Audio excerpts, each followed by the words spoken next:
Hey guys, in this video I'm gonna show you how you can reduce lag and get better FPS in Waves Mid. It's pretty easy. First of all, open the game, press escape on keyboard or options key on your controller, then go to settings, then display. First change the display mode to windowed. This lets you change the resolution. If you're using a 2K or 4K monitor on a weaker PC that can cause stuttering, try lowering the resolution to 1920 by 1080. You can go lower if needed, but the game will look worse. In full screen mode, you can't change the resolution or FPS limit, so windowed mode is always better. Next, scroll down and turn off motion blur. It helps little with performance.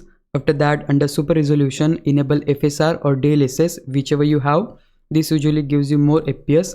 Try different FSR or DLSS levels and see what works best on your PC.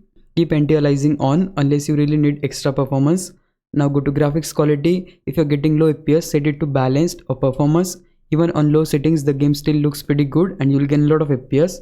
That's all you need to change. Nothing else inside the game really helps. If you found this video helpful, please leave a like, subscribe the channel. I'll meet you in the next one. Bye bye.